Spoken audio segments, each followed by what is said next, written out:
원래는 대검 형사부장이 관여해야 될 일인데, 예. 네. 형사부장은 조은석이라는 형사부장은 우병우하고 사이가 안 좋거든요. 같이 식구이긴 한데, 이제 그 우병우 입장에서는 예. 조은석 그 검사장이 고대 84거든. 예. 그리고 이제 정통 이제 후배요? 네, 정통 특수 라인이 아니라고 우병우는 주장하고 조은석은 자기는 정통 특수 라인으로 수사를 잘한다고 주장해. 근데 우병우 입장에서는 시덥잖아. 조은석을 인정하지 않았는데 어허. 조은석은 검사장이 되고 지는 떨어진 거예요. 그러니까 우병우는 되게 조은석을 어떻게 보면 좀 미워했지. 시기질투하고. 그런. 이게 그 우병우가 예. 조은석이는 직접 전화를 걸 수가 없는 거예요. 네. 굉장히 껄끄러운 거예요. 그러니까 조은석이가 우병우도 그 대검에 대변인 되려고 했다가 네. 그 조은석인데 밀렸거든. 밀렸지. 네. 그러니까 2013년도에 그 대검 대변인이 검사장급이에요? 아니요, 그건 아닌데 아니고. 그 전에 검사장 되기 전에 대변인은 어쨌든 관심을 받는 거예요. 그렇지. 그러니까 기자들의 관심도 받고 대변인은 매일 총장하고 만나잖아요. 그게 그러니까. 관심 종자가 되는 거네. 네. 그러니까 그렇죠. 첫 번째 경쟁에서 조은석한테 졌어요. 그다음 이제 우병우는 스스로가 검찰 19기에서 제일 잘 나가는 검찰통이라고 그랬는데 조은석도 그렇게 이야기하고 있거든. 내부에서는 평가는 조은석이가 오랫동안 있고 일단 가시적 성과는 많이 냈어. 뭐 옛날에 장영자 사건 가지고 조은석이 계속 우려먹는 건데. 뭐 나라봉금 사건 등등을 해서 안희정이 뭐 구속시키고 다 했던 건 다 저게 그 조은석이? 그런데 그 이후에 2013년도에 조은석이는 검사장 되고 우병우는 탈락되잖아요. 그런 껄끄러운 관계에서 전화를 안 하는데 이 부분은 황교안 라인을 통해서 조은석한테 압력을 냈는데 시가 안 먹힌 거지. 그런데 이게 보면 진짜 기사를 봐도 그러고 얘기들을 들어보면 인사보복 이게 거의 조폭 수준 아니에요, 이 정도면. 그럼요. 그 전에 제가 하나 꼭 말씀드리고 싶은 게요. 예. 이 법무부라는 게 대한민국에 존재하는 이유가 이 사람들 보면은 지금 검찰에 압력을 넣거나 조종을 해가지고 사건을 말아먹는 역할을 지금 법무부가 하고 있잖아요. 전부 나서가지고. 근데 본래 헌법과 정부조직법에서 정한 법무부의 역할은 뭐냐면 아까 이제 국가가 잘못한 게 있으면 국가배상을 해줘야 된다 그랬는데 그걸 소송으로 하면 시간이 너무 오래 걸리니까 국가배상 심의위원회가 다 설치돼 있습니다. 그 국가배상 심의위원회를 관장하는 데가 법무부예요. 그러니까 법무부는 국민들이 공무원의 직무집행 때문에 손해를 입으면 그걸 공정하게 판단해서 배상을 해주는 결정을 해야 될 책임이 있는 부서예요. 근데 그 책임을 면피하려고. 면하기 위해서 저 수사하는 데까지 압력을 넣어가지고 어떻게든지 못하게. 정말 나쁜 거죠, 그러니까. 그러고 나서는 이제 그걸로도 분이 안 풀려가지고 결국은 업무상 과실치사라는 걸로 기소가 됐다는 것 때문에 이제 열받아가지고 거기 라인에 있던 사람을 줄줄이 다 날리는 거죠, 이제. 그 심리는 뭐예요? 그 법무부에서 하지 마라. 그리고 이쪽 저쪽에서 전화 오면서 막 하지 마라 그러는데 일선 검사들의 그 심리는 어떤 상태로 이건 무슨 얘기냐? 업무상 과실치사 혐의로 적용해야 된다. 자기 명령에 안 따랐다는 거죠. 아니. 뭐. 그걸 따르지 않은 사람들은 따르지 않은 사람들 거냐? 검찰들 일선 검사들 아니에요, 수사 검사들. 그쯤 되면 양심적으로 수사를 하겠다는 거예요, 뭐예요, 그거는? 두 가지인 것 같아요. 하나는 현장에서 그 참혹한 상황을 보고서 인간적으로 이걸 어떻게 이럴 수 있냐. 그때 당시에 설명한 거를 보면은 그 123 정장의 소행을 보면 절대 이걸 그냥 넘어갈 수 없습니다라고 얘기를 보고를 했다는 거잖아요. 그러니까 당시에 가가지고 방송 한 번을 안 하고 하선 명령 한 번을 안 하고 선원들만 데리고 나온 거 아닙니까? 그러니까 도저히 용서할 수 없다라는 게 하나 있을 것이고 또 하나는 이미 그 현장 상황이나 다른 사람들의 진술이나 이런 것들을 통해서 나중에 이게 결국은 다 기록에 남게 될 일인데 그 정장의 책임이 없다라고 해버리면 자기 스스로 또 책임을 면할 수 없다. 검사로서 네가 제대로 한 게 뭐냐. 그러니까 사건을 말아먹을 얘도 예를 들어서 저기 뭐 박근혜 사건 같은 걸 말아먹을 얘도 안정범 수첩 같은 게 없어버리면 말아먹을 수가 있죠. 말아먹을 수가 있잖아요. 그리고 또 무슨 누구 저기 정호성이 휴대전화 같은 게 없으면 없으면 그냥 그런 사실이 없다라고 말아먹을 수가 있는데 수사해보니까 증거들이 너무 그게 나와버린 상황에는 그 재량이 없는 거죠. 재량이 없는 거고 업무상 과실치사를 적용 안 된다는 것은 국민의 상식에 비춰봐서도 납득이 안 되는 거죠. 자기들이 수사하면서 막 판례도 찾아봤을 거 아니야. 이런 유사한 판례들을. 그럼요. 그러면 그래도 위에서 계속 업무상 과실치사 적용하지 마라. 그러니까 선장이 지금 업무상 과실치사로 처벌받은 대표적인 사람이거든요. 그 이준석 선장이. 그 사람이 왜 처벌받은 거예요? 그 승객들한테 구조를 위한 최선의 조치를 다 한 다음에 그다음에 선장이 마지막에 탈출하는 게 선장의 말하자면 기본적인 임무인데 그걸 하지 않았다는 거잖아요. 지가 먼저 도망가고 가만히 있으라고 그러고 네? 이러면서 도망갔다는 거잖아요. 실질적으로 다 죽인 거지. 그렇습니까? 해경도 마찬가지 아닙니까? 해경의 임무가 뭐예요? 이런 사고가 발생하면 가서 구조하는 거고. 구조하고 피해를 최소화하기 위해서 승객들한테 어떤 조치를 해야 되는데 아무것도 안 한 거 아니에요. 저는 유리 깨라는데 끝까지 안 깼다는 거 아니에요. 아니 그 선원들만 그 다 데리고 나온 거 아니에요. 선원만 싣고 나오고. 그러니까 선장이 도대체 업무상 과실치사로 처벌을 받았는데 그러면 해경 정장은 왜 처벌 안 받았냐? 얘가 선장을 데리고 나온 놈이란 말이야. 아무 조치 못하게. 그리고 지도 거기 가서 현장에 가서 아무런 조치를 안 했고. 근데 1, 2, 3 정장 결국 처벌 못 받아요? 나중에 또 뭐가 부족하다고 해가지고 또 무죄가 됐든가 그러죠. 업무상 과실치사죄로는 결국은 기소가 됐는데 그 나중에 그렇죠 무죄된 걸로 알고 있지. 그러니까 이게 위에서 업무상 과실치사죄 적용하지 말라 하고 이렇게 하니까 수사가 제대로 안 됐던 거지. 그렇죠. 수사가 제대로 안 됐고 우병우 두 번째 영장 청구할 때 대충 냈듯이.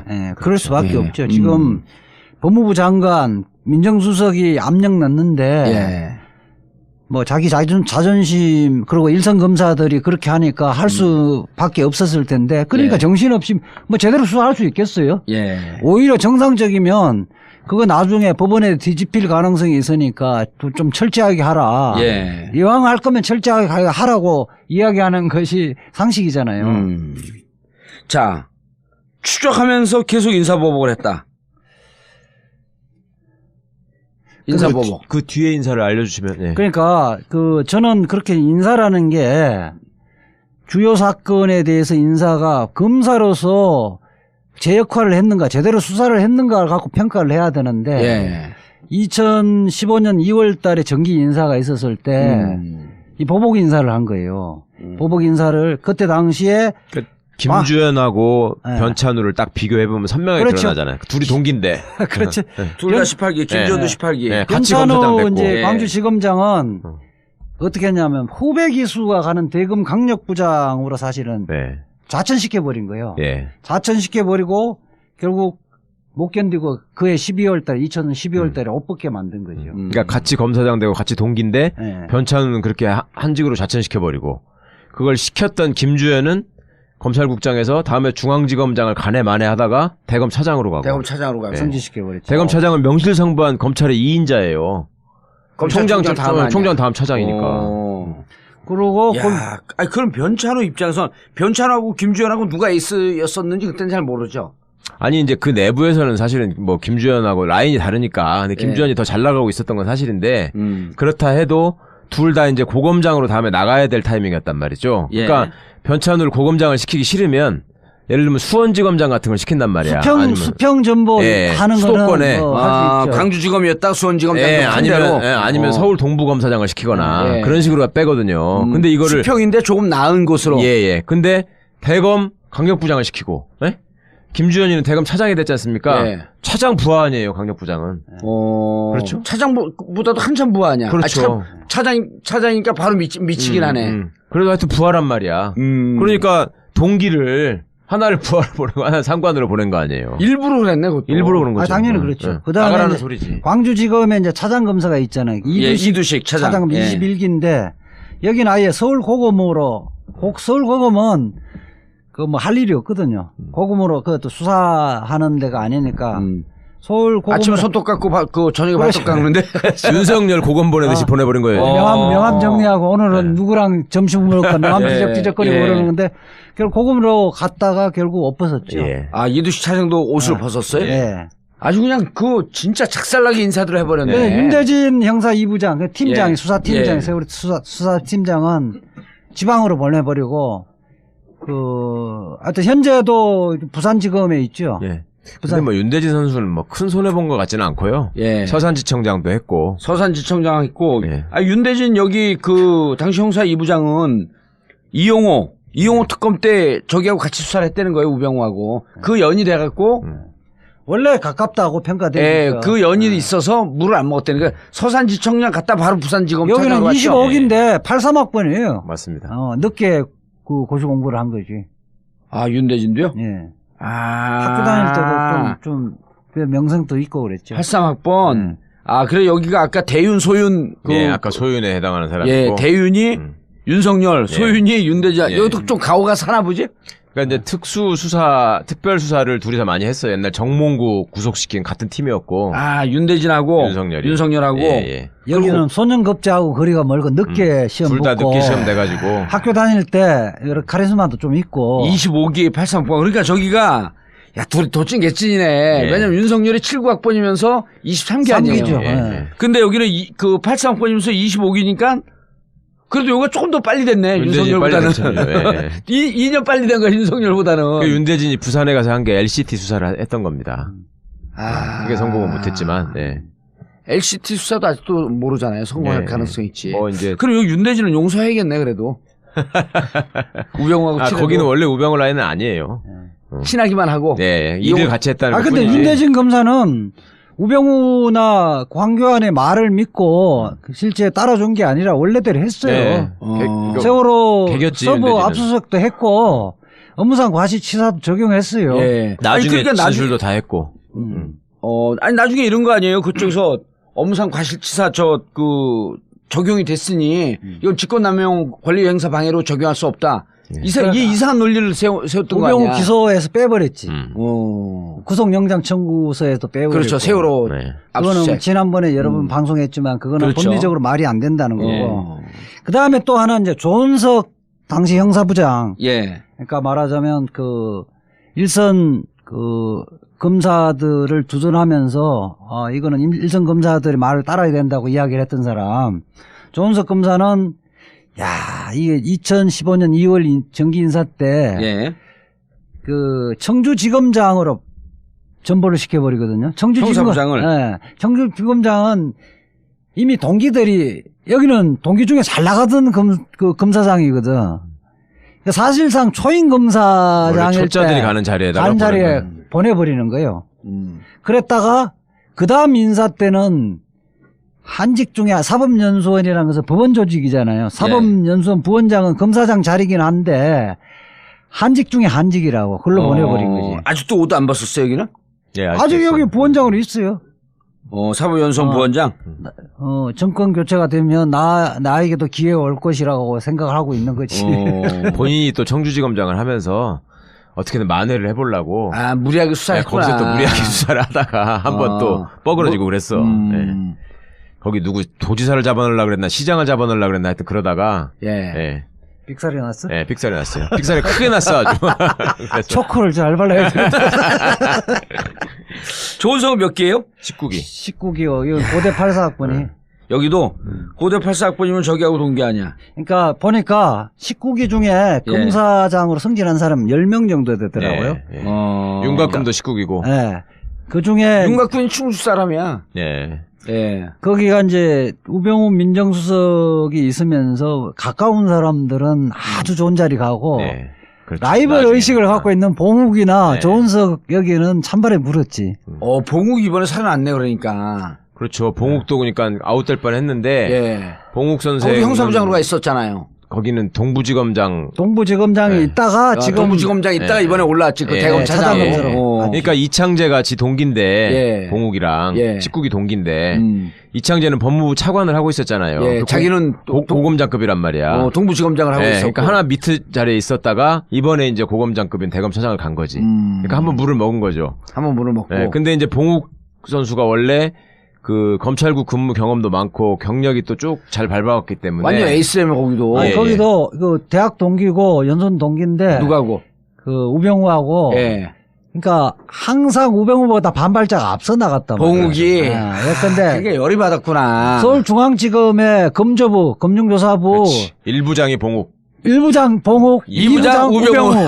이런 식으로 하니까. 그러니까 우병우는 이를 갈고 있었네. 지가 세상에서 제일 똑똑한데 지보다 앞서 나가는 거는 못 봐주는 거지. 검사 임관 성적도 봉욱 1등이야. 그렇죠. 그래요? 그리고 저기 우병우 2등? 내부 아니, 평판도 2등 아닌 것 같은데. 완전히 상반되죠. 봉욱은 애가 점잖고 네. 아주 나이스하다 그러대. 네 가지가 있다 그러고 네. 저기는 네 가지가 없다 그러잖아요. 네 가지가 뭐야? 싸가지. 아이씨, 내가 주먹 달라고 뻔했네. 그거 개그라고 한 거야? 아니 그냥 뭐 유명한 얘기 때문에 그래. 그래요?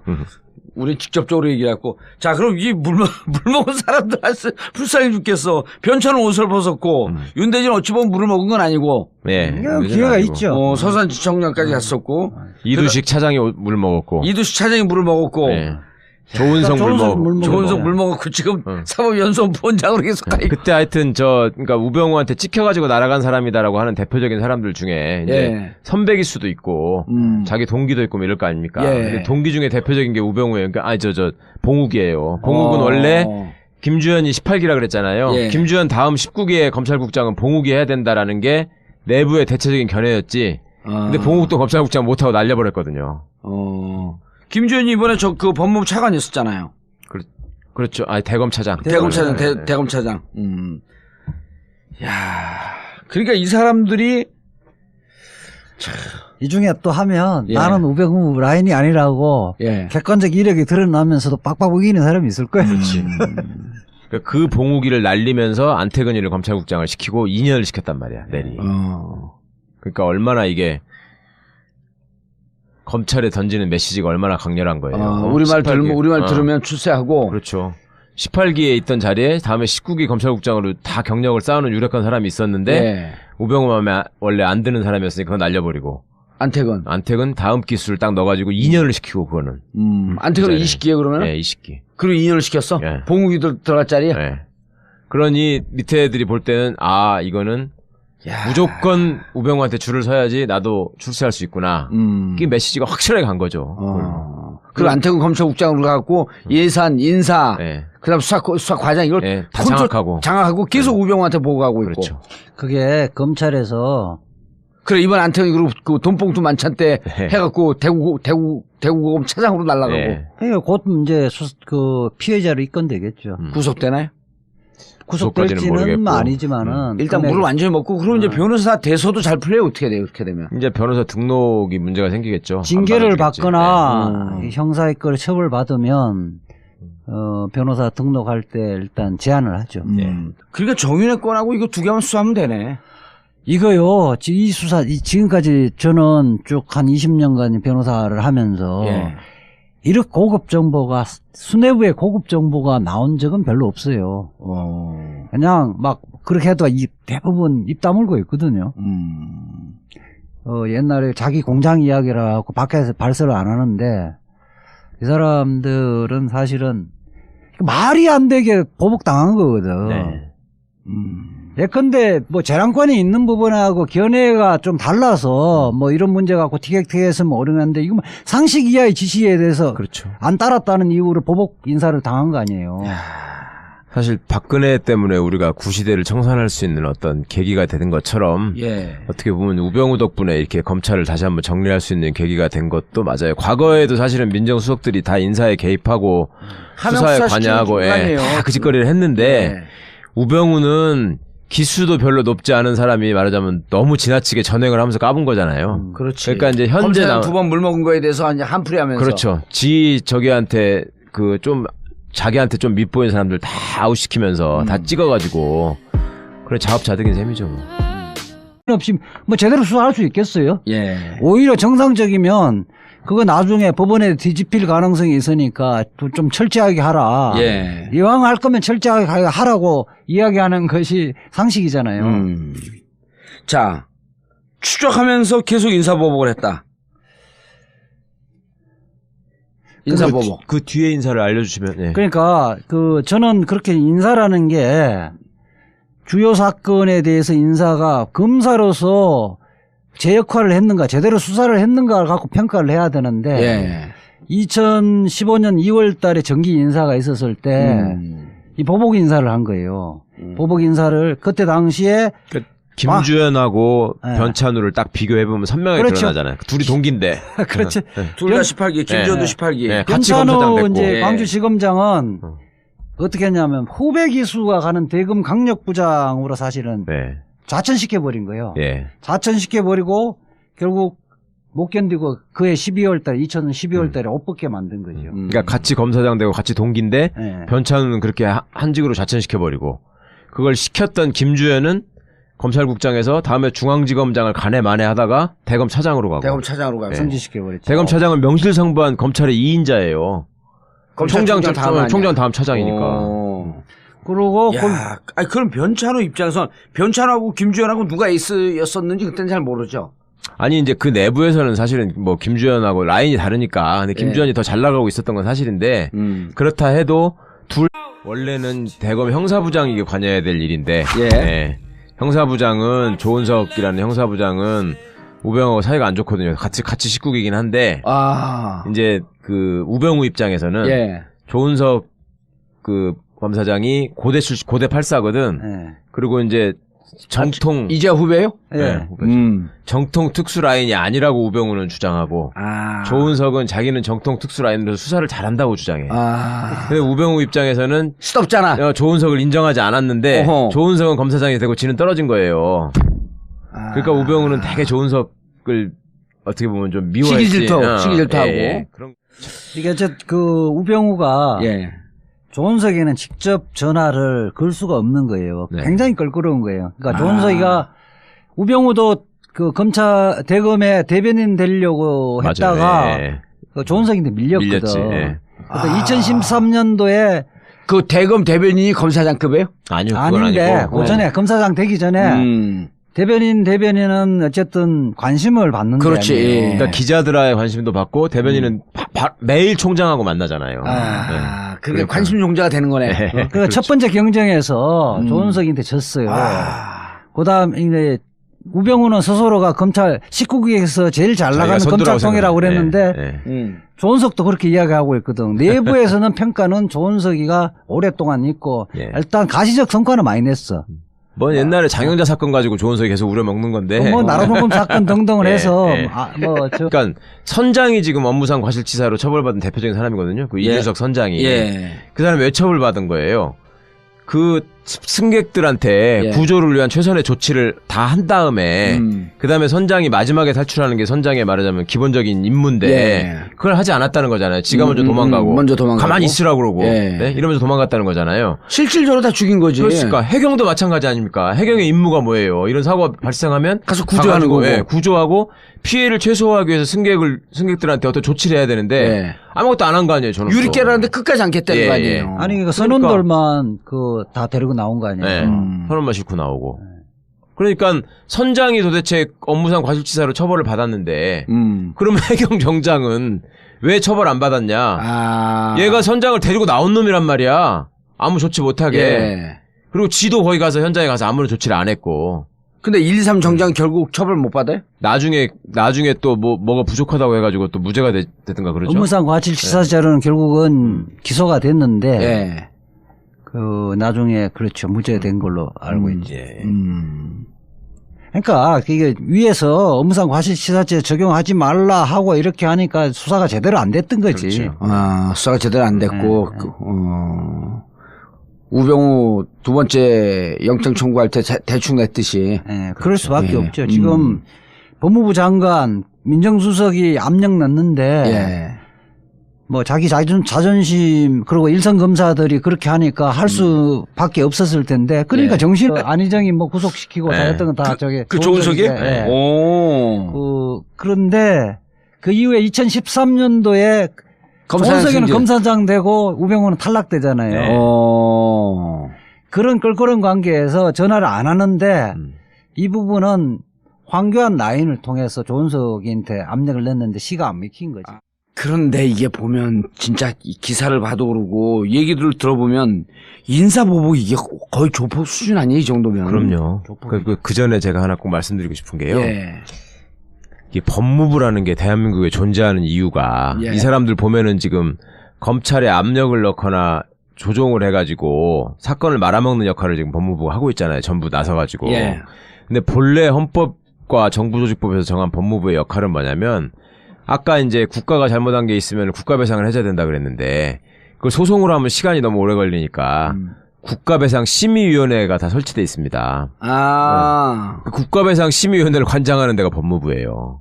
그러니까 법무부는 국민들이 공무원의 직무집행 때문에 손해를 입으면 그걸 공정하게 판단해서 배상을 해주는 결정을 해야 될 책임이 있는 부서예요. 근데 그 책임을 면피하려고. 면하기 위해서 저 수사하는 데까지 압력을 넣어가지고 어떻게든지 못하게. 정말 나쁜 거죠, 그러니까. 그러고 나서는 이제 그걸로도 분이 안 풀려가지고 결국은 업무상 과실치사라는 걸로 기소가 됐다는 것 때문에 이제 열받아가지고 거기 라인에 있던 사람을 줄줄이 다 날리는 거죠, 이제. 그 심리는 뭐예요? 그 법무부에서 하지 마라. 그리고 이쪽 저쪽에서 전화 오면서 막 하지 마라 그러는데 일선 검사들의 그 심리는 어떤 상태로 이거 무슨 얘기냐? 업무상 과실치사 혐의로 적용해야 된다. 자기 명령에 안 따랐다는 거죠. 아니. 뭐. 그걸 따르지 않은 사람들은 따르지 않은 사람들 거냐? 검찰들 일선 검사들 아니에요, 수사 검사들. 예. 그쯤 되면 양심적으로 수사를 하겠다는 거예요, 뭐예요, 그거는? 두 가지인 것 같아요. 하나는 현장에서 그 참혹한 상황을 보고서 인간적으로 이걸 어떻게 이럴 수 있냐. 그때 당시에 설명한 거를 보면은 그 1, 2, 3 정장의 소행을 보면 절대 이걸 그냥 넘어갈 수 없습니다라고 얘기를 보고를 했다는 거잖아요. 그러니까 당시에 가가지고 방송 한 번을 안 하고 하선 명령 한 번을 안 하고 선원들만 데리고 나온 거 아닙니까? 그러니까 도저히 용서할 수 없다라는 게 하나 있을 것이고 또 하나는 이미 그 현장 상황이나 다른 사람들의 진술이나 이런 것들을 통해서 나중에 이게 결국은 다 기록에 남게 될 일인데 그 정장의 책임이 없다라고 해버리면 자기 스스로 또 책임을 면할 수 없다. 검사로서 네가 제대로 한 게 뭐냐. 예, 그러니까 사건을 말아먹을 예도 예를 들어서 저기 뭐 박근혜 사건 같은 걸 말아먹을 예도 안정범 수첩 같은 게 없어버리면 말아먹을 수가 있죠. 네, 말아먹을 수가 있잖아요. 그리고 또 무슨 누구 저기 정호성이 휴대전화 같은 게 없으면 없으면 그냥 그런 사실이 없다라고 말아먹을 수가 있는데 수사를 해보니까 증거들이 너무 그게 나와버린 상황에는 그 재량이 없는 거죠. 네. 재량이 없는 거고 업무상 과실치사를 적용 안 된다는 것은 국민의 상식에 비춰봐서도 납득이 안 되는 거죠. 자기들이 수사하면서 막 판례도 찾아봤을 거 아니야. 이런 유사한 판례들을. 그럼요. 그러면 그래도 위에서 계속 업무상 과실치사 적용하지 마라. 예.